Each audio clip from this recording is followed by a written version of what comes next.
sejam muito bem-vindos a mais um episódio do Cultivo, podcast patrocinado pela OnTri. Hoje é quinta-feira e a gente está dando início ao nosso 23º episódio. Se você ainda não conhece a OnTri, deixa eu te apresentar.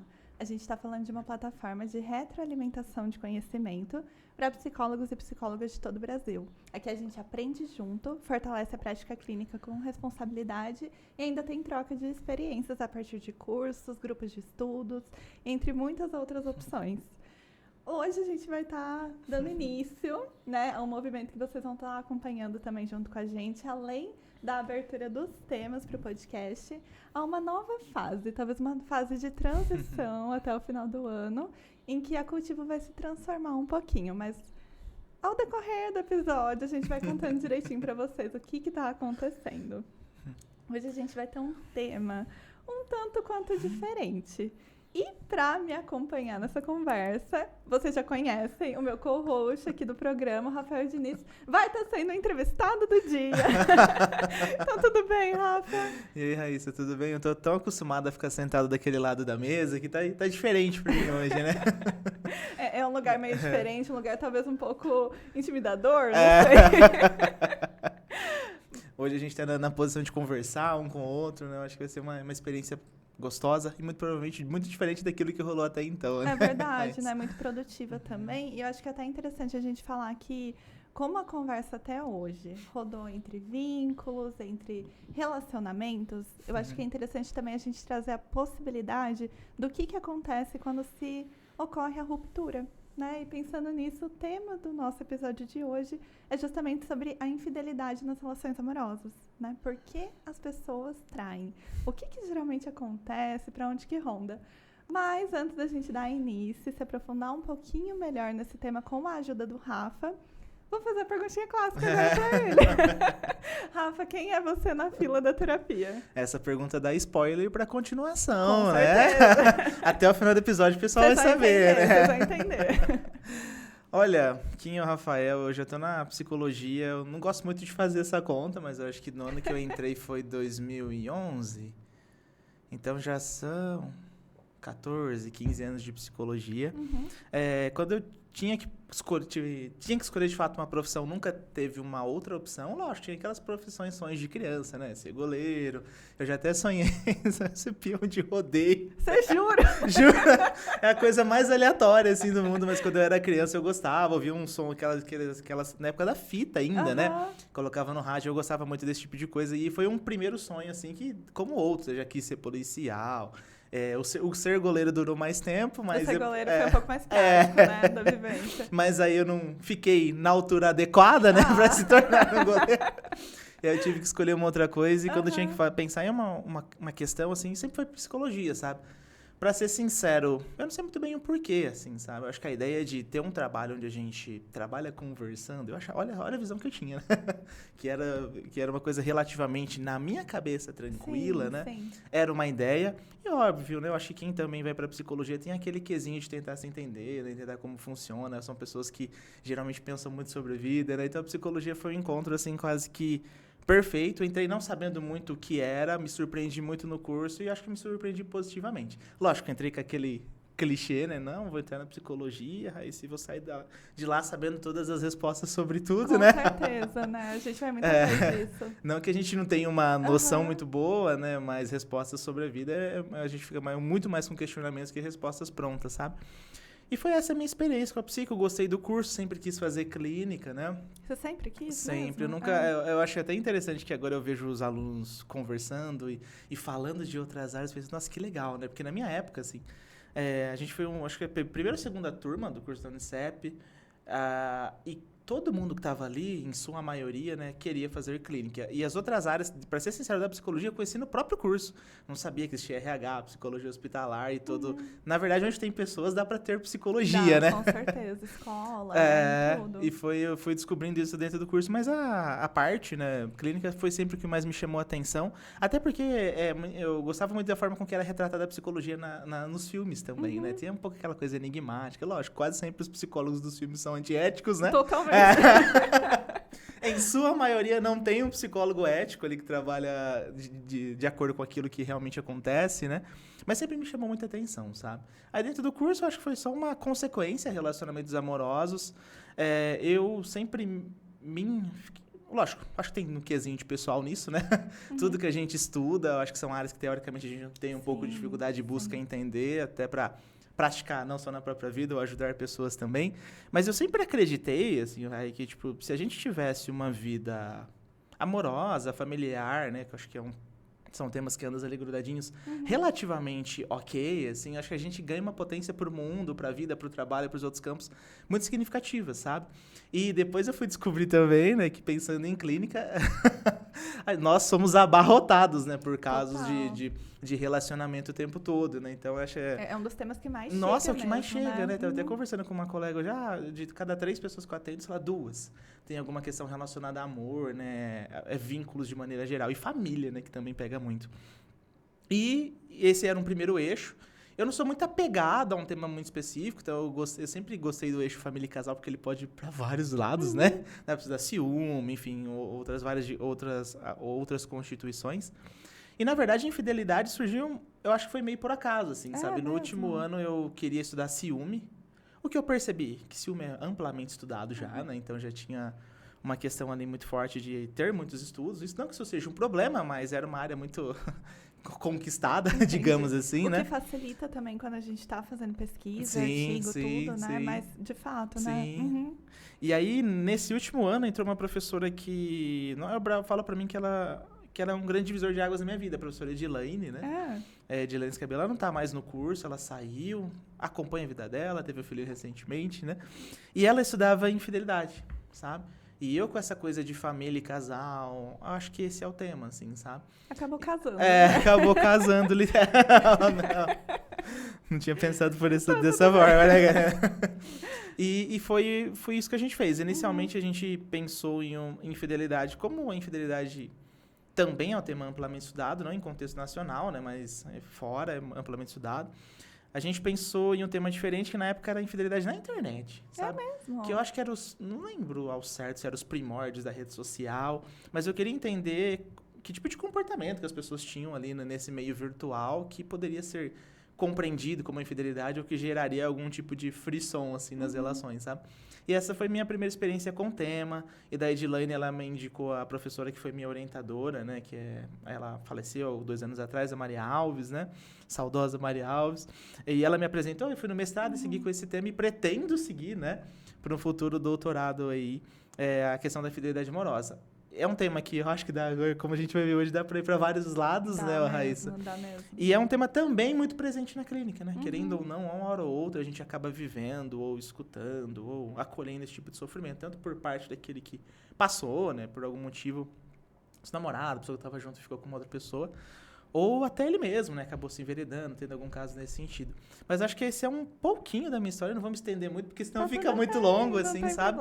Mas é um tema que me acompanha e eu tenho gostado muito, assim, sabe? E eu pretendo seguir nesse eixo família e casal. Não atendo, né, propriamente somente casais e nem pretendo, assim, sabe? Eu gosto de estudar esses temas, mas o atendimento individual, pra mim, é o creme de la creme. É o que mexe comigo, assim. E o atendimento em casal, eu sinto ele com... Já atendo algumas pessoas, já atendi, né? Mas no sentido de aderir ao tratamento, eu achei ainda mais complexo que uma pessoa só, assim, sabe? Sim. Às vezes quase sempre os homens, né?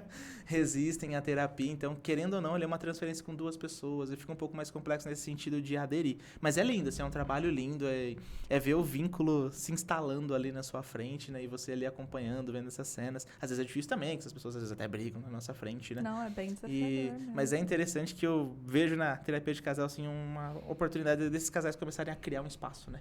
Pra conversar sobre o que sente. E até bonitinho, às vezes, tipo assim, um fala pro outro, poxa, você nunca tinha dito isso pra mim, assim. E eles estão há 10 anos juntos. E nunca tiveram esse nível de troca, né? De verdade ali. E uma vez eu ouvi de um rapaz, ele falava, que parece que aqui, né, por ter você, Ele falou desse jeitinho, a gente É. toma um pouco mais de cuidado nas palavras, no jeito de dizer, né? E querendo ou não, tudo que um fala, eu dou sempre, poxa, seu fulano falou, e você, o que você acha disso? Então tem sempre essa troca e tem que escutar o outro até o fim, assim, Não sabe? pode interromper, É. não pode cortar a fala, né? E isso vamos pensar no dia a dia, como a gente consegue ter um tipo de interação desse tipo? É muito difícil, né? Ainda mais casal, né? Quando a gente entra nesse modo de conflito, às vezes entra muito na defensiva, não consegue escutar o outro. Mas esse é um pouco da minha experiência, assim, sabe? E venho acompanhando esse tema, pretendo acompanhar mais ainda, né? Mas agora eu estou enveredando no mestrado, então enveredei mais para esse lado da internet mesmo, né? Como isso se manifesta. Nossa, legal, Rafa, Neste não sabia campo. disso. Neste campo e no doutorado, a gente quer avaliar como as questões as percepções de masculinidade interferem nesse fenômeno, né? A gente quer ouvir homens, porque quase sempre nessas pesquisas os homens não participam, Eles não participam né? também. Grande parte das amostras dos estudos são mulheres, os homens têm essa dificuldade de falar, ainda mais, imagina se for traído então, né? Tem toda aquela questão do estereótipo, do corpo, enfim, todas as questões sociais que remetem aí e aparecem na nossa vida. Mas esse é um start, assim, que eu penso pra gente começar essa conversa, né? Claro. E até pra gente entender também, né, Rafa? Por que a infidelidade se faz tão presente? Eu queria entender um pouco a tua visão também, com seus estudos, com tudo. Mesmo em tempos em que existe uma certa liberdade e novas formas de se amar e de se relacionar. O que você entende? Eu acho que uma coisa que é legal, talvez, a gente começar por ela, é meio que definir mesmo, né? O que seria infidelidade. Quando a gente pega a literatura, como tudo em psicologia, nossa, né? Tem 450 mil definições, né? Mas, no geral, né, a infidelidade é sempre entendida como uma quebra necessariamente de um contrato, assim, tá? Então, tô eu lá, estabeleci algumas regras com a minha namorada, minha esposa, seja lá quem for, né? E a quebra disso, esse rompimento desse contrato, desse acordo estabelecido, pode ser lido ou entendido como infidelidade, né? Mas o que é interessante a gente pensar, eu acho que não sei, vai passar um pouco por isso. Quem que para estabelecer essas regras? Que casal, né? Parece que elas já estão implícitas, né? Sim. E vem aí de uma questão transgeracional, talvez. Sim. Nossa, e é muito isso, assim, muitas vezes as pessoas entram no relacionamento estabelecendo ou entendendo que infidelidade é isso, aquilo, e só vai conversar sobre isso quando realmente acontecer alguma coisa. Poxa, ele curtiu a foto da menininha no Instagram, não gostei. Ele conversou com a ex, sem motivo algum. E aí começam a aparecer os problemas. Mas, no geral, a gente não fala muito, a gente não estabelece contrato, né? Uma coisa que eu penso muito é que a gente acha que o amor ele é meio espontâneo, né? Será que Eu acho que no início até pode ser um pouco, né? Que você tá apaixonado, que você naturalmente quase que fica muito à disposição daquele outro e faz de tudo pra dar... Enfim. Mas depois de um tempo, eu acho que o amor ele é muito contratual também, né? É acordos. Mas no geral, essas pessoas não fazem esses acordos, assim, sabe?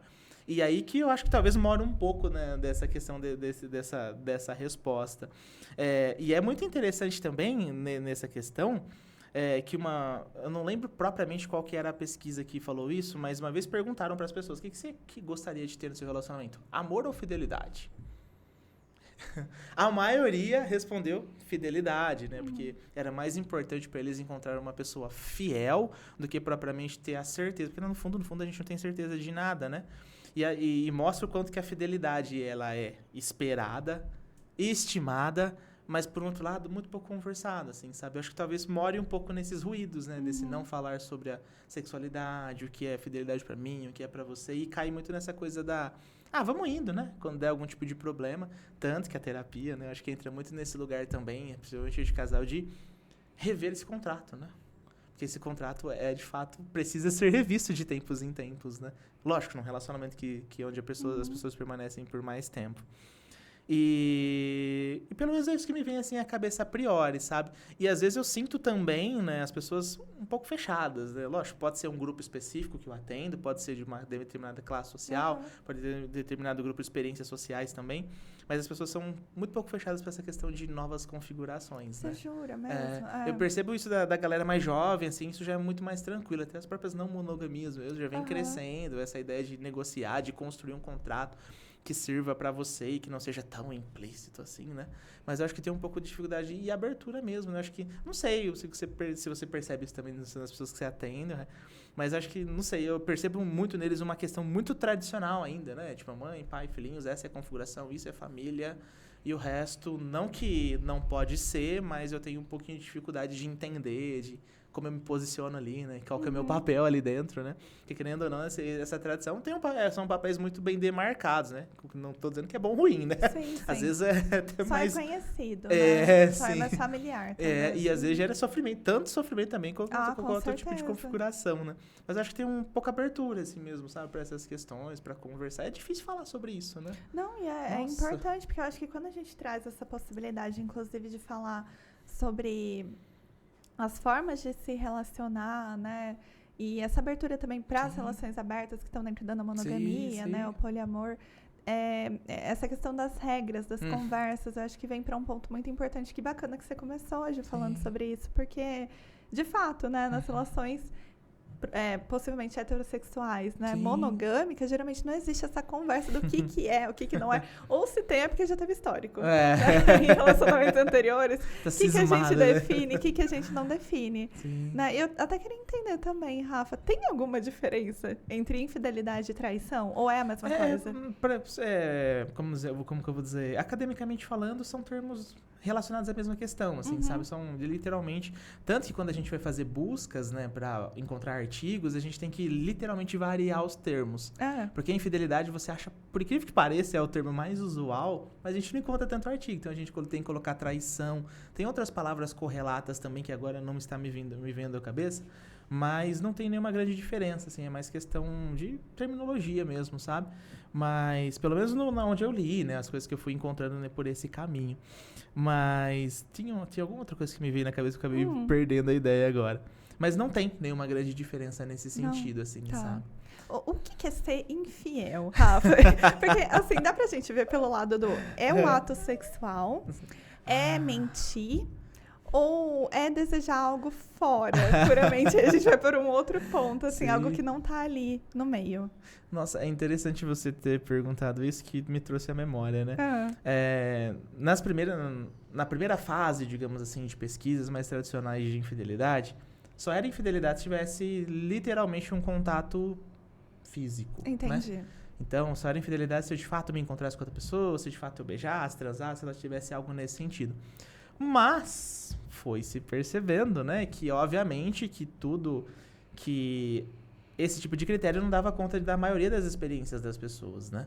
E foi se ampliando, né? Então passou a ser infidelidade. Primeiro, a fidelidade é extremamente subjetiva, então se a gente for tratar alguém que sofreu com isso, a gente vai ter que olhar, obviamente, né, a questão subjetiva e como ela constrói esse aspecto. Sim, sim. Mas no início era muito voltado, né, para essa questão sexual e precisaria ter o contato, e depois foi se abrindo o campo, né. Tem muitos autores que até falam da tal da infidelidade emocional, né, que é basicamente não precisa ter tido um contato com outra pessoa, mas o simples fato de ter se apaixonado, né, de ter pensado algo nesse sentido, já poderia ser caracterizado. Mas e por isso, né, que agora as definições tudo gira em torno de um contrato. Porque de verdade, assim, Raíssa, eu acho que não tem como a gente definir o que é uma infidelidade. Sim, não é tem muito como particular, mesmo. né? Muito Pra cada particular. casal, cada sistema, né? Sim. Cada conjunto. Tanto, né, eu penso no exemplo de da pesquisa que eu fiz. Poxa, tinha uma moça lá, uma colaboradora que ela disse que, poxa, o simples fato do meu namorado pensar em uma outra pessoa ou desejar já era infidelidade. Eu fiquei pensando, poxa, então ninguém é fiel, né? E talvez, se a gente for ver pela constituição do sujeito, né, em termos maiores ali com Freud, com Lacan, com Winnicott, não tem como manter essa fidelidade própria sem a própria fantasia, né? Então... E é interessante a gente falar nisso, né? Porque esse é um grande dilema, principalmente, que não só em terapia de casal, mas em vida amorosa no geral. Poxa, tem muitas pessoas que acreditam que a partir do momento que eu estabeleci um contrato ou um relacionamento com alguém, é como se o seu desejo, morresse, né? Você literalmente não passasse a achar outra pessoa interessante, não passasse a querer. Você vai continuar sentindo essas coisas. Tanto que clinicamente a gente trata esse tipo de angústia, né?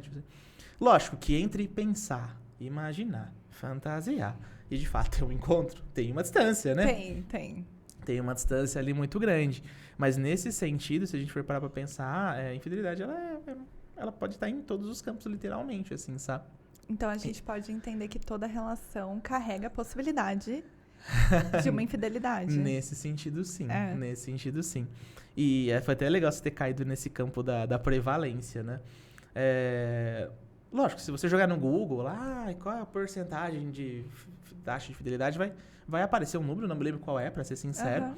Mas o que a gente vê nas pesquisas é que este número varia muito. Então, pesquisas que vai ver 10% dos casais são fiéis, outro 30%, outro 70%. Uhum. E isso se dá muito, primeiro, pelo conceito de infidelidade, que provavelmente cada pesquisa usou um referencial para determinar o que era. E outra coisa, as pessoas mentem, geralmente nessas pesquisas, né? Sim. A gente fala que homem, quando a pesquisa é relacionada a contato sexual, o homem mente pra mais e mulher quase sempre mente pra menos, né? Então o homem tem aquela coisa de, poxa, não, eu fiquei com um monte de gente, peguei... Sou o maior pegador, não sei o quê. A mulher já é um pouco mais recatada nesse sentido e acaba... Mas é muito difícil determinar.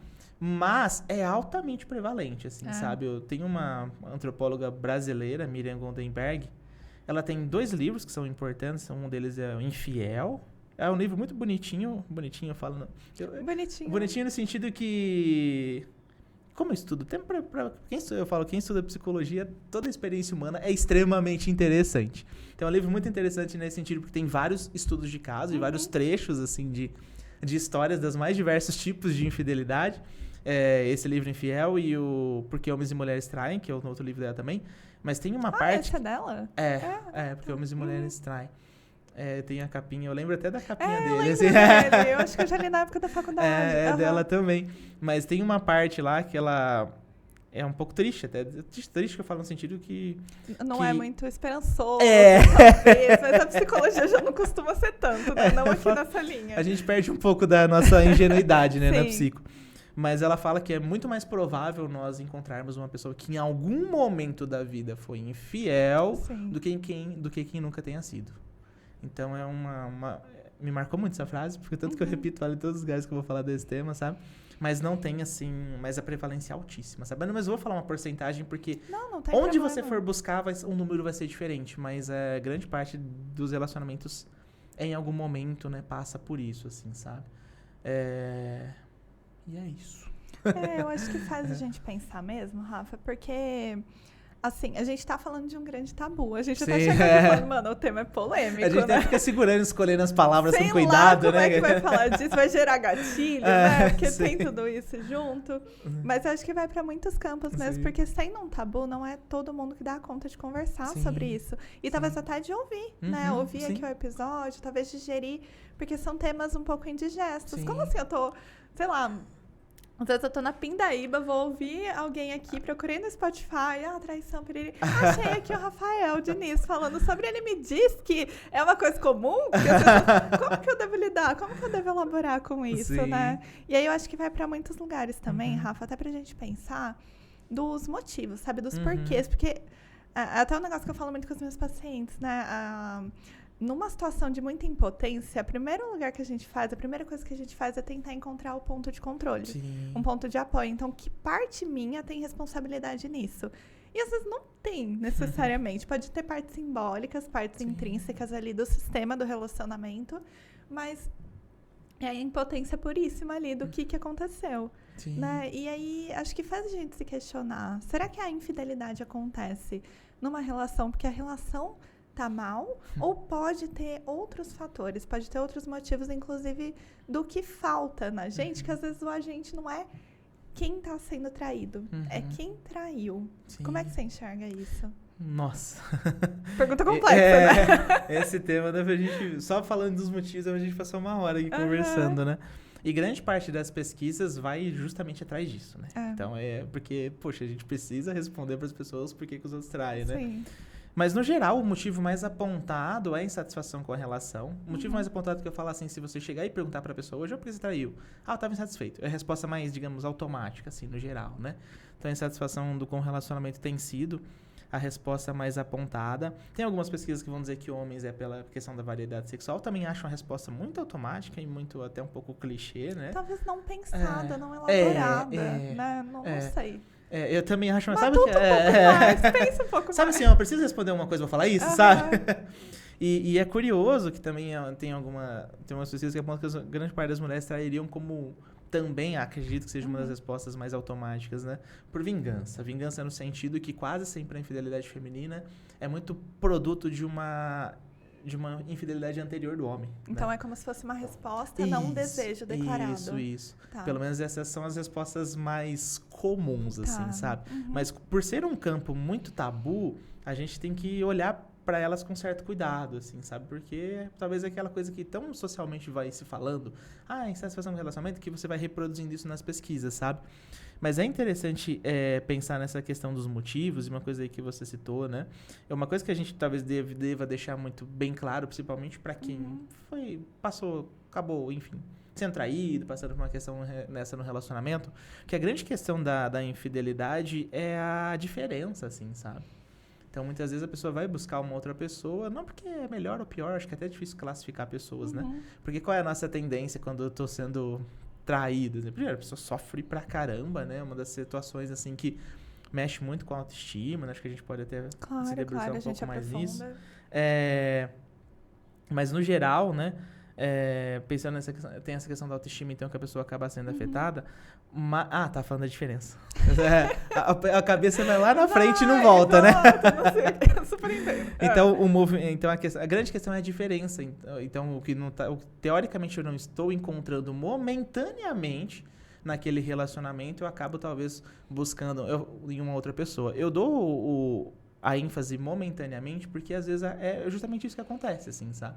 Que a pessoa sabe que tem um relacionamento estimado, gosta da outra pessoa, não pensa em se separar, mas acaba, por motivos ou outro aí, se envolvendo com uma terceira pessoa, né? Tanto, né, que estatisticamente, lógico, tem sempre os pontos fora da curva, no geral as pessoas não se separam, né?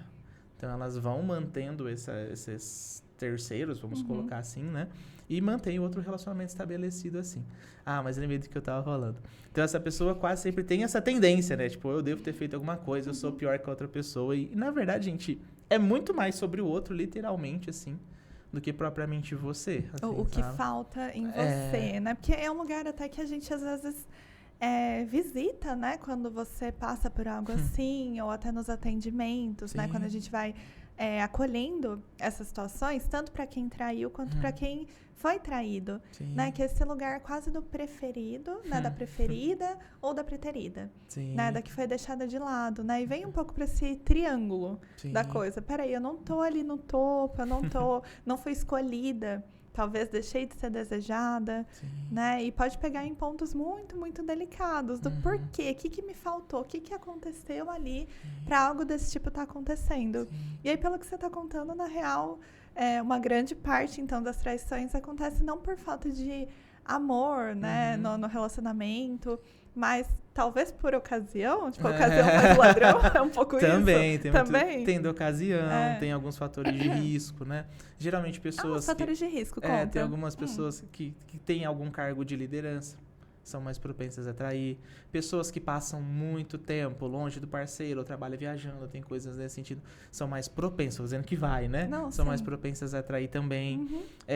Pessoas mais impulsivas também, são mais propensas a trair, porque quando surge uma oportunidade, ela não consegue não perder, digamos assim, né? Não tem filtro, né, ali. E é interessante quando geralmente por impulsividade, sabe assim, por algum motivo ou outro, eu encontrei aquela pessoa e a gente acabou ficando, né?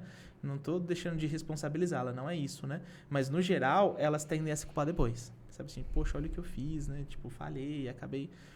passando um pouco do ponto aqui, não consegui me segurar, digamos assim, né? Tanto que quando as pessoas são sinceras nesse sentido e contra pro outro parceiro o que aconteceu abertamente, né? As pessoas tendem a, não que não sofram por isso, mas o outro parceiro tende minimamente a entender, né? Quando existe essa sinceridade, mas no geral não tem não, né? Geralmente não. Tá. Mas então essa impulsividade é um fator de risco, o álcool também, né? Fator de risco.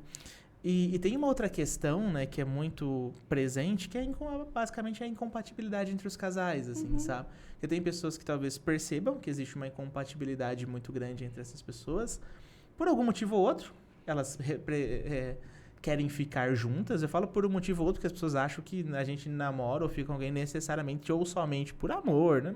Não, né? Tem famílias, tem outros contornos ali que mantêm as pessoas juntas, sabe? Então, se tem essa incompatibilidade muito grande, seja de frequência sexual, né, que é uma questão que pega muito, seja de questão de religiosidade, que é um fator que a gente defende, pelo menos na psicologia do amor, vamos denominar assim, né? Que esse eixo tem que ser minimamente parecido. Ideias gerais sobre a vida, né? Valores pessoais e criação de filhos. Esses são pontos, assim, que geralmente dá muito frisson, né? Nos relacionamentos. Então, se não tem esse mínimo acordo, vamos dizer assim, essa mínima compatibilidade, também a pessoa fica muito mais vulnerável, né?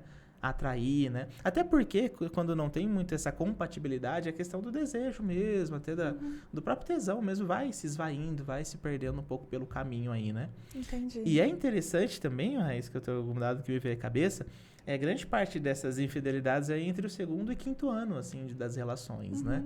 É curioso que a gente vê esses dados, eles só jogam dado e não explicam nada, né? Fala assim, lida com isso. Tem muita pesquisa que fala, olha, encontramos uma correlação entre isso e isso, não sabemos muito bem o porquê. Vai aí, psicólogo, encontra um porquê para isso acontecer, sabe? Mas uma das hipóteses que a gente tem é que é o fim da paixão, né? Então, tem essa fase inicial do relacionamento, que a gente está apaixonado. Tem alguns autores que chamam a paixão de demência temporária. O Freud fala que a paixão é uma loucura, né? Tipo assim. Então, perante aquela pessoa, aquele outro, a gente está incapacitado, a palavra é essa mesmo, né? Incapacitado temporariamente de tomar boas decisões, tipo.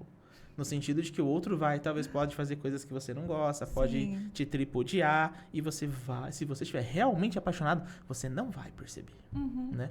Então, né, e essa paixão, graças a Deus, digamos assim, né? Falo graças a Deus porque ela tende a acabar, porque não dá pra gente passar a vida inteira apaixonado, né? Sim. Então imagina, porque geralmente a pessoa apaixonada, literalmente o outro se torna o centro da vida dela, né? Então eu vivo em função do outro, eu quero satisfazer o outro o tempo todo. E imagina passar uma vida toda assim. Tanto, né, que estatisticamente, eu acho que menos de 1% dos casais permanecem a vida toda apaixonado, né? Eu acho que talvez vai trocando, né? A paixão, ela vai sendo substituída pela admiração. E a admiração, inclusive, na alteridade. Né? Naquilo que é diferente, talvez em conjunto com aquilo que a gente gostaria, né? Que vem muito do nosso narcisismo, mas também dessa parte que, com certeza, é bem individual, né? Bem, assim, da própria pessoa. Aí a gente passa, né, dessa primeira fase de loucura, vamos dizer assim, e começa a perceber o outro real, né? Bem, pensando psicanaliticamente, a gente cai numa posição depressiva, né? Pensando lá na Melanie Klein, né? E vai começando a perceber o outro que sempre esteve ali, né? E é curioso, até converso muito, a gente tem um grupo que discute essas questões aos sábados, e sábado passado a gente estava falando, geralmente o mesmo motivo que te aproxima de alguém é o mesmo que faz você se separar depois, né? Por exemplo, vamos supor, eu sou uma pessoa tímida, me apaixonei por uma pessoa extremamente falante, enfim, aberta, extrovertida, poxa, que legal, queria ter um pouco disso, né? Vou me juntar a ela pra ver se eu... e depois de um tempo, nossa, ela não cala a boca, nossa, né? insuportável. Não para de falar, insuportável, menina chata, cara, sabe? E é a mesma característica, né? Mas aí acaba acontecendo. E estava presente isso desde o início? Tava, mas lá no início você lia isso de uma outra forma, né? Então, quando acaba de fato o apaixonamento, entra no que a gente chama de, teoricamente, de amor companheiro, né? Então, eu vou ver o outro com suas perfeições, com suas potencialidades, né? E resolvo ou decido continuar amando, entre aspas, né? Eu falo decido porque é consciente, né? Se a gente for parar pra pensar assim, né? Uma primeira fase, você é muito levado a fazer coisas, mas depois você retoma um pouco a sua capacidade de pensar, né? Não que é totalmente consciente, mas a gente retoma um pouco, né? Dessa consciência e pensa, pô, será que isso aí faz sentido pra mim ou não, né? Aí tem o alto nível de separação e quando um permanece, ela insiste um pouco mais, pode ter infidelidade também, sabe? Mas passado esses períodos, não que não vá acontecer, mas a probabilidade, assim, vai diminuindo, sabe? É interessante pensar que tem um período de risco, digamos assim, né? Fica um pouco mais na linha ali também, né? Porque... Pode falar, perdão. Não, e é uma fase de adaptação também, né? Outra pessoa, né? É uma quebra, assim, do ideal pra ir pra realidade da coisa, né? Você fala até assim... você começa a enxergar o outro de uma maneira real, mas você começa a enxergar também o sistema de uma maneira real, né? A interação, às vezes as construções que vão se tendo em seguida, né? O tal do, sei lá, vai casar, vai morar junto, vai ter filhos. Como que vão ser essas evoluções, talvez, Sim. dentro do relacionamento mesmo? Sim. Né? Isso vem com peso, não dá pra se manter só com um sorriso no rosto. Ai, que pessoa maravilhosa, que pessoa linda. Não, às vezes você vai ver aquela parte horrorosa na pessoa e em você também, né? Eu acho que é uma forma também de se autoconhecer, né? Tá em contato com esse outro que é tão diferente. Verdade. E é uma coisa que foi até legal você ter falado isso, Raíssa, que me veio uma ideia, assim, que eu percebo muito, não sei se é uma questão contemporânea ou sempre foi assim, enfim, não dá pra dizer. Mas eu vejo as pessoas, às vezes, querendo relacionamentos ou idealizando que o relacionamento vai ser somente leve, né? Vai ser somente gostoso, assim, sabe? E é uma coisa bem idealizada, eu diria, assim, né? Então, eu acho que a gente saiu de um período que parece que a gente aceitava tudo para um período que parece que a gente não aceita mais nada, né? Não pode ter... É intolerância e frustração pura, total, né? Assim. Aí eu fico pensando, gente, eu entendo, relacionamentos eu entendo, a gente quer uma coisa leve, enfim, gostosa, mas relacionamento dá muito trabalho, né? As pessoas acham que vão sair... Ai, não, eu vou entrar numa relação para ficar seguro. Gente, talvez a coisa que você menos tem numa relação é segurança. No sentido de conquistado. O outro não tá conquistado, não é posse, né? E é uma ideia que se muda também. E tem essa noção, assim, muito presente, assim, sabe? Que tudo tem que ser muito fácil, tranquilo, gostoso. Gente, a vida não é essas coisas, não, né? Não é tão simples, assim. A gente tem que encontrar meios, às vezes, eu diria, eu vou usar a palavra, que pode soar até um pouco pesado, de suportar mesmo a vida no sentido porque ela é difícil, ela é muito difícil, né? E pensando também em relacionamento, né? Tem é o John Gottman. Ele é um pesquisador americano de relacionamentos. E ele tem a teoria triangular do amor, né? Que basicamente para as pessoas ficarem juntas, entre aspas, ou terem mais probabilidades de permanecerem juntas, elas têm que ter 3 eixos, né? Tipo, é a paixão, que basicamente é o tesão pela pessoa, né? Intimidade, que é a capacidade, digamos assim, de falar dos mais diversos assuntos, conseguir se abrir com o outro. Mas tem um eixo que talvez seja o mais importante em relacionamento longo, que não é nada romântico, compromisso. O compromisso. Compromisso. Tá. É uma escolha, então. Tá. Então, e se não tiver esse eixo compromisso, é muito improvável, até mesmo tendo intimidade, até mesmo tendo paixão, que essas pessoas permaneçam juntas, sabe? Lógico, aí a gente tá pensando no relacionamento monogâmico, onde subentende uma fidelidade, né? Então tem toda essa construção. Mas é curioso que você vai pegar os textos de relacionamento, não tem nada muito romântico assim. Você até fica um pouco tipo, nossa, era isso, né? Nossa, era trabalho, nossa, era compromisso, né? É disciplina, Não, mas realmente, né? É uma escolha que você tá fazendo ali dentro da relação, inclusive de tolerar. Você usou o termo certo, assim, acho de suportar, tolerar, porque...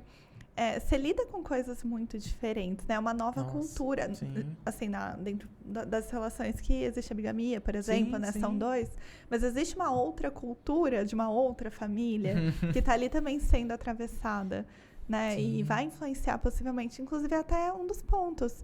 As traições transgeracionais, elas são uma influência nessas estatísticas ou você percebe que não? Drasticamente, sim. Drasticamente? Grande parte dos homens que tiveram pais que traíam suas mães, muito provável. Não tô afirmando. Não tá totalmente, 100% de certeza, aqui, né? Não, tá.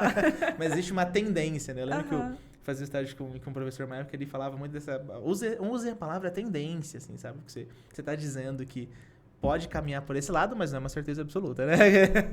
Mas existe, sim, uma tendência muito grande de reproduzir esses padrões, assim, sabe? E por que será, Rafa? Olha, eu acredito que seja meio aprendizado. Eu acho que uma coisa que cai muito, né, principalmente no masculino, não sei se você sente assim também, né? Mas acho que às vezes a gente valida muito esse lugar do homem, né? O homem é isso mesmo, o homem trai, o homem não consegue se segurar, o homem isso, o homem é pegador, sabe? Então acho que socialmente a gente passa um paninho, assim, né? Um paninho? Rafael, vocês passam um panão. Para homens, assim, que acabam investindo, enfim, tendo relações duplas, relações duplas mesmo, né? Então, acho que esse aspecto pega muito, assim. E às vezes, até eu vejo que até algumas pessoas isso é até esperado, sabe? Eu já vi relacionamentos de pessoas que estavam em relacionamentos, tipo assim, nossa, ele nunca me traiu, acho isso estranho, tipo... Fora da curva, ele é homem, né? Tipo, como ele não faz isso, né? Sabe? É muito interessante como a gente valida muitas coisas, assim, socialmente dizendo. Mas esse aspecto transgeracional, assim, é muito forte, né? Porque querendo ou não, né? Acho que a relação dos nossos pais molda muito. É o primeiro modelo, talvez. Modelo, uma referência, né? Uhum. Que a gente tem de amor, que a gente tem de carinho, que a gente tem das pessoas se cuidando, digamos assim, sabe? Então, pode ser uma boa referência, né? Mas pode ser algo também que te marca, assim, negativamente, né? E é interessante quando existe, né, essas questões da infidelidade, principalmente nos filhos, né, que percebem esse tipo de coisa, eles tendem muito a defender, né? Tipo, não vou defender minha mãe, olha meu pai, o que ele é. Uhum. E é curioso agora falando disso, né? Que até os filhos, quando são expostos a situações desse tipo, assim, sofrem muito, porque quebra uma imagem muito idealizada também dessas figuras, né? Tipo, meu pai é um safado, assim, não traía minha mãe, e isso vai marcando muito a vida dessas pessoas, assim, negativamente mesmo, né? E, consequentemente, elas ficam mais próximas de reproduzir, né? Tendência, né? Ainda bem que não é nada definitivo nessa vida, senão nem precisaria existir psicologia, né? Mas, é verdade. Tá tudo determinado mesmo, não, né? E vai por muitos caminhos, né? Realmente, Rafael, acho que seria um papo de umas 4 horas pra conversar aqui. Porque vai pra tantos lugares, né? Tantos caminhos, até dentro dessa reprodução. Para entender, talvez, um jogo de poder, o que acontece dentro da relação, né? Como que a mãe se sente, a gente entendendo que foi a mãe que foi traída, né? Não necessariamente. Sim. Mas o que cada um ali sentiu, o que foi reproduzido dentro de casa, né? E é importante falar sobre essa dor de quem é traído e a dor também de quem traiu, né? Porque existe uma quebra da autoimagem, existe uma quebra dentro da culpa, né? Dentro de valores também que vão se seguindo. Então, acho que vai por muitos caminhos. Pensando na pessoa que foi traída, quase sempre a culpa está muito presente, né? A pessoa sempre acha que eu devo ter feito alguma coisa para isso acontecer e às vezes fica amarrado nessa tentativa de tentar compreender. E na parte de quem traiu, assim, a grande parte do sofrimento se era um relacionamento estimado, ter colocado esse relacionamento em risco, né? Porque também existe uma tendência, né? A relacionamentos que passaram por um episódio de fidelidade em algum momento se separarem. É curioso que muitas vezes eles até tentam, sabe? Tipo, mesmo. Teve esse... E dá pra continuar? Dá. Lógico que dá, mas eu acho que exige muita maturidade para conseguir entender o porquê aquilo aconteceu, não ficar com esse ressentimento perante ao outro, né? E seguir a vida. O que facilita, obviamente, as pessoas a perdoarem é a relação ser boa, né? Tem uma pesquisa japonesa disso, né? O relacionamento antes da traição ter sido muito bom, algo muito estimado pelos dois. Tem uma base, então, muito bem fundamento consolidada. bom. Isso. Tem um termo que eles colocam que é personalidade perdoadora. Eu leio isso meio que por uma pessoa que tem uma tendência mesmo a entender os outros. E existe isso, né? Pessoas mais empáticas têm uma facilidade mais de compreender. E lógico, outra coisa que conta muito pro perdão é o outro de fato abrir o jogo. O que na maioria das vezes não acontece. Tipo, conta como que foi, né? Então, se tem isso, acho que dá pra seguir, dá pra ressignificar, né? A gente foi até publicar um artigo recentemente, um dos pareceristas, a gente até conversou na reunião, né? Um dos pareceristas falou, tipo, poxa, escreve um pouco aí sobre também as histórias que continuam, né? Porque não são todas, você tá com uma visão muito pessimista disso aqui, né? Que não são todas, e dá para sim para ressignificar, né? Um ponto de crise, mas na psicologia a gente vê a crise como uma possibilidade também, né? Para refazer e reconstruir e talvez até uma história melhor do que era antes. Poxa, Rafael, mas disso pode surgir algo melhor?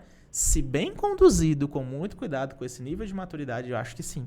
Mas no geral, a gente não tem isso, né? No geral, as pessoas acabam se separando. E é curioso, muitas que entre aspas, aceitam, muitas tendem a ou fazer alguma coisa, ficar com alguém pra zerar a conta. Tipo assim, você ficou, também vou ficar e não falamos mais disso.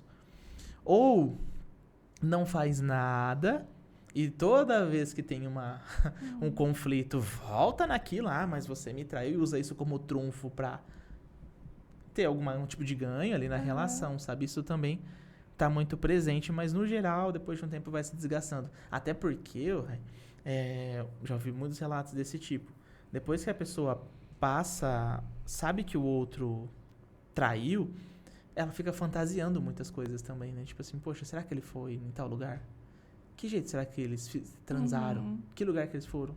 Como que eles se beijam? Sabe assim, fica literalmente comparando tudo que ela vive, sabe assim, como se eu tivesse um fantasma. Tudo que eu tô vivendo com ele sim. agora, eu fico imaginando como era a outra pessoa ali naquele lugar. E aí realmente fica muito difícil como de você passar por falou, cima, vira né? um fantasma, É. Vira uma coisa que vai assombrando e Sim. assombrando a relação, como uma casa que você compra num desses filmes de terror e depois você descobre que tem mais uma galera morando ali, Sim. né? E isso pode realmente detonar a qualidade da relação, a qualidade de vida, não só dos envolvidos ali, mas da família como um Sim. todo. Né, vai para muitos lugares. Acho que por isso que você disse que a comunicação é uma coisa pela qual a gente tem que prezar. Tanto a fundamentação do relacionamento, Sim. né? Quanto esse movimento de não só ressignificar, mas talvez de se contornar, né? Assumir que existe ali uma angústia, que assumiu... aliás, assumir que existe uma espécie de cicatriz da relação e entender como é que vai lidar com isso sem esses mecanismos de violência também, né? Sim. Que é o jogar na cara, que é uma coisa tão comum. O ressentimento, e por isso que é tão importante, gente, se passa por uma situação dessa, realmente, assim, ir buscar mesmo a terapia, seja terapia de casal, seja terapia individual, porque a raiva é assim, pra mim, top melhores sentimentos que a gente pode ter.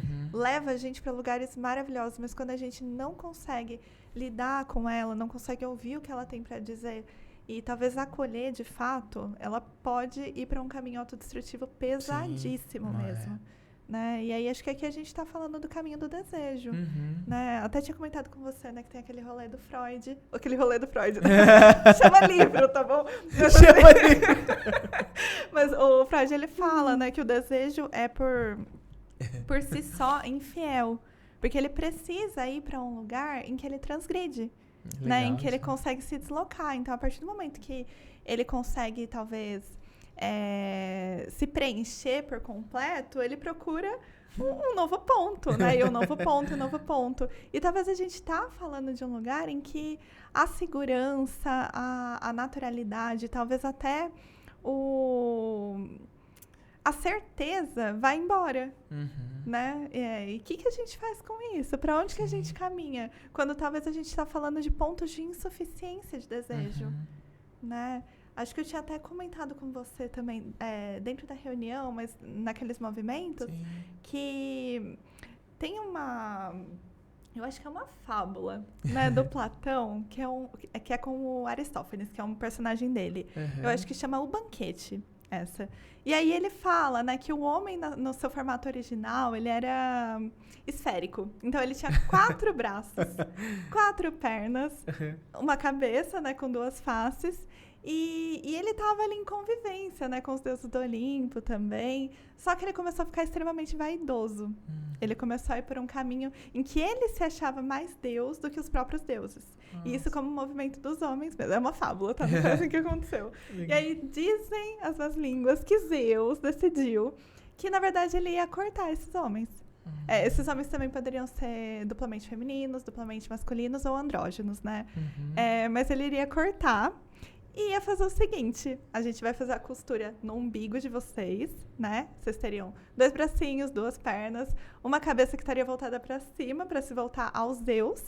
E, inclusive, irei colocar o seu parzinho em algum outro ponto. E você vai ficar passando a vida inteira procurando a tua metade. Nossa. Então, vem para esse lugar da insuficiência, né? Quando a gente pensa, e é até muito simbólico quando você pensa na costura feita no umbigo. Né? O quanto que a gente, às vezes, olha para o próprio umbigo e fica procurando essa parte que falta em você, essa parte que falta em você, dentro do próprio umbigo, dentro do próprio espelhamento, né? Sim. Sendo que, às vezes, o lugar para onde a gente pode caminhar é exatamente da alteridade, daquilo que é diferente. Só que aí a gente vai para um campo muito pesado, né, Rafa? Porque se pensando assim dentro do nosso espelhamento, essa parte que falta na gente, que a gente tanto busca, né, que chama de desejo, já causa uma angústia. Quando você conhece alguém que é diferente, essa falta duplica, né? Se era uma falta que antes era familiar, agora ela duplicou de fato, né? E aí, até a Ana Sui no livro lá, como é que chama? A gente mira no amor e acerta na solidão, ela conta, né, olha, a partir do momento que você tem esse encontro, né, que você encontra um amor, que encontra o casal, ou como você quiser chamar, não é que você encontra a parte que falta em você encontra a parte que vai fazer falta a partir de agora. bonito né? isso, Então, né? isso aumenta ainda mais a angústia e fica difícil de lidar, de elaborar. Se antes a gente tinha uma noção de segurança, se eu encontrar alguém, um parceiro, agora, ó, minha vida vai vingar, vai dar tudo certo. A hora que você topa com esse outro, menina, agora que não vinga mesmo. Agora que não tá no controle, não é pra citar mesmo, Sim. né? E é interessante quando você falava, acho que a gente tem essa sensação de talvez de completude na paixão, né? Mas é momentâneo. É momentâneo. Tem data de validade, precisa ter. E eu acho que uma outra ideia também que eu acho que é interessante da gente, pensando em relacionamentos de maneira geral, né? Eu acho que as pessoas sempre têm literalmente essa ideia de que, gente, não existe um objeto que vai te satisfazer totalmente, né? Até algumas ideologias ou formas de pensar no monogâmicas traz isso muito claramente, né? Com mais abertura. Mas acho que as pessoas às vezes têm um pouco essa fantasia, né? Não, vou me relacionar agora, gente, meu Deus, vai ser a melhor coisa do mundo. E eu não vou ter mais angústia, não vou precisar... É como se o amor fosse o remédio para quase todo o sofrimento da vida, assim. Eu acho que o amor romântico pode ser, eu acho que, igual eu falei, eu acredito muito nele. Eu acho que se a gente tiver uma relação muito bem consolidada, a nossa vida fica melhor. Mas a gente ainda precisa de outros pontos, né? É, isso que é interessante, porque as pessoas às vezes focam tanto nisso. Nossa, a gente escuta lá na clínica escola, né? Os alunos atendendo, até na própria clínica particular mesmo, né? Onde eu atendo. As pessoas carregam um pouco disso, né?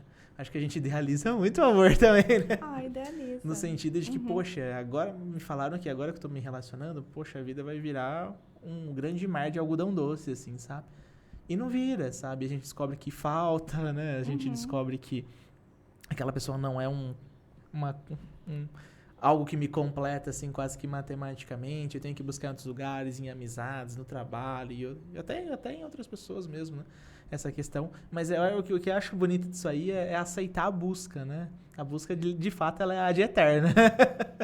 Ela é... A gente vai passar toda uma vida, né? Toda a nossa experiência movido por isso, né? Por essa busca, né?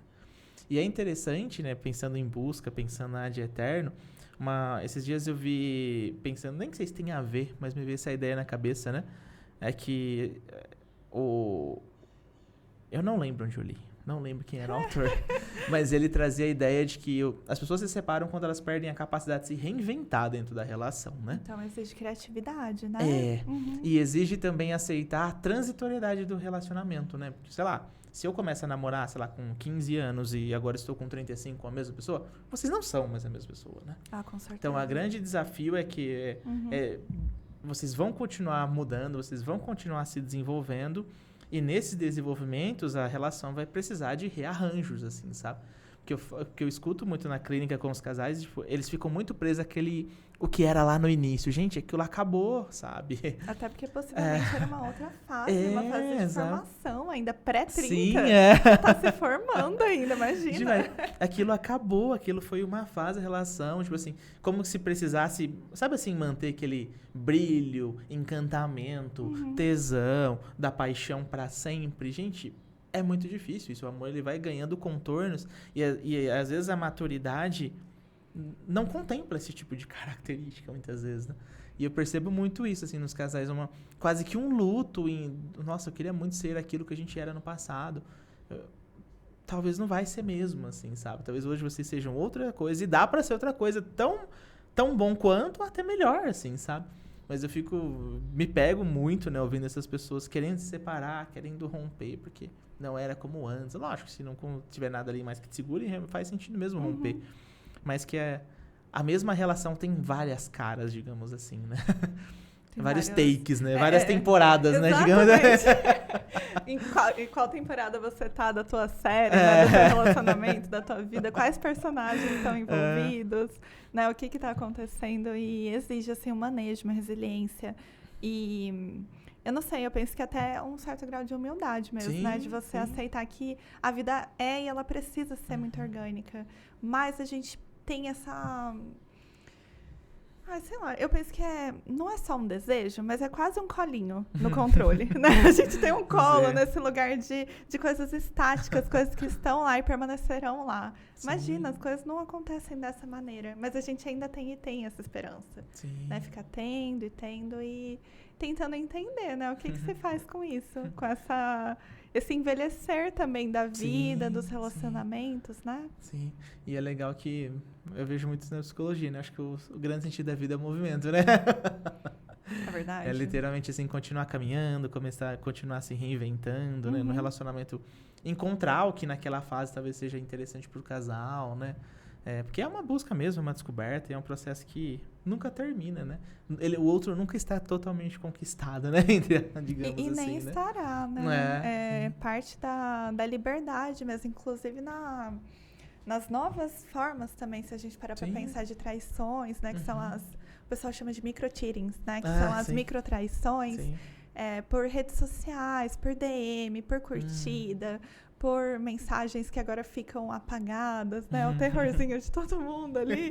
Mas vai para muitos lugares, né? Então, eu acho que é interessante também a gente pensar, porque as formas de se relacionar mudaram, né? Então, será que faz sentido a gente ainda ter esse entendimento do que é traição no século XXI, quando as formas de se relacionar mudaram tanto? Sim. Né? E aí eu acho que casa muito com aquilo que você trouxe no início do episódio mesmo, né? É a comunicação, é o acordo. Sim. E o principal, preserva a singularidade do casal. Preserva o que faz sentido pra vocês. E não precisa explanar pra todo mundo, não precisa contar pra pai e mãe. Ai, ó, de vez em quando a gente vai em algum lugar, se relaciona com mais pessoas ou não. De vez em quando a gente abre a relação. Não, ó, a gente não, sei lá, vai pra um caminho meio estranho. A gente não tem redes sociais pra não acontecer isso. Sim. Pode ser da maneira que vocês se sentirem à vontade, né? Sim. Mas como é que você entende isso? Foi até legal você ter falado das microtraições, da internet, né, da influência que isso trouxe para as relações. Pensando na infidelidade, assim, esse foi até o tema do mestrado, né? E nessa amostra, que quase sempre que a gente teve, a maioria dela foram mulheres, conseguimos, acho que foram 3 homens para participar somente. A gente fez pesquisa qualitativa, né? Método fenomenológico e afins. Então foi entrevista foi mesmo, entrevista, tá? isso. Tem E o que as pessoas, primeiramente, o que elas traziam, que não, para elas não tinham grande diferença, assim, tipo, a pessoa ter de fato se encontrado com uma outra pessoa ou ter só flertado na internet. Pelo menos para essa amostra muito específica, eles disseram que ambos eram capazes de fazer sofrer, né? E obviamente, né, na questão do quesito quando não havia o contato, a amostra em sua maioria era mulheres, elas diziam que qualquer coisa que denotasse algum tipo de interesse por uma outra pessoa neste contexto era lido como uma infidelidade. Então, se ele curtiu, exemplos, curtidas de foto de onde mostra corpo, tipo biquíni e afins, né? Sim, sim. Conversas, obviamente, né? Que demonstram algum tipo de interesse. Não ter foto do casal na internet ou não ter nada que represente que os dois estão juntos. Para algumas dessas pessoas foi lida também como uma traição, infidelidade, enfim, né? Que é o não assumir que existe não assumir, a relação, isso. né, pro outro. Sim. Mas qualquer coisa que denotasse, assim, que tem algum tipo de interesse por aquele meio, né? E era unanimidade. Toda vez que a pessoa desconfiava que estava existindo uma traição, qual que era o primeiro lugar que elas iam procurar? Celular, né? O celular. Histórico, e sempre encontravam alguma coisa. E é até interessante falar, né? Pensando nessa busca. E lógico, e qual que é o maior sinal de que alguém está traindo, né? Obviamente não tem um maior sinal, né? Mas, geralmente, quando a pessoa está se envolvendo com uma outra pessoa, existe uma quebra muito drástica do padrão dela, assim, sabe? Do padrão? Imagina assim, tipo... Eu vou dar um exemplo bem... Pode dar, não tem problema. Bem escrachado pra ficar... Era um metaleiro. E do nada, tá ouvindo o Thiaguinho no carro, assim, sabe? Tá esquisito isso. Entende? Assim, uma pessoa começa... Não que a gente não possa mudar gosto, conhecer novas coisas, mas quando o sujeito começa a agir de uma maneira muito distinta do que costumeiramente você percebia, não que necessariamente esteja acontecendo uma traição, mas alguma coisa está acontecendo ali. E em grande parte das traições que a gente avaliou, tinha isso, né? Entendi. Então ele tinha fotos com a gente na internet, tirou todas. Ele do nada fez outro Instagram. Ele começou, clássico, né? Começou a sempre a se atrasar da hora do trabalho. Chegava, sei lá, 6 da tarde, agora chega sempre às 8. Esconde o celular, não posso mais chegar mais perto do celular dele, sabe? Então a pessoa, e são alguns sinais, não digo típicos, mas que nesses casos apareceram assim que estava sinalizando para algo. Mas a mudança brusca do padrão comportamental é a única coisa que a gente olha e, olha, isso aqui tá presente na maioria dos casos. É um indício mesmo, né? É um metaleiro que vira pagodeiro, assim, um exemplo escrachado, só pra entender bem essa diferença, assim, sabe? E existe a diferença também do desinteresse, né, Rafa? O desinteresse aparece porque a gente tem... como se fosse uma conta bancária de libido, né? Não a libido diretamente ali sexual, mas a libido como energia, né? Como pulsão de vida mesmo. E assim, estando voltada para outro canto, para outro ponto, né? Para outro, sim, né? Talvez não venha tanto ali pro casal, pra vida, dois mesmo. Sim. Isso vai sendo um ponto de identificação, a menos que se esteja também respondendo a outro ponto, que é o da culpa. Que aí você tem uma entrega muito maior, né? Então, são muitas formas de se pensar, de se entender. Tá estranho isso aqui, né? Agora tá super esquisito. Romântico, né? Do nada, né? Mas acho que faz a gente pensar também em como que vem tudo isso, né? Para onde que vai, o que é possível fazer, como que a gente restaura ou simplesmente entende que é hora de seguir em frente, sim, né, na relação. Sim.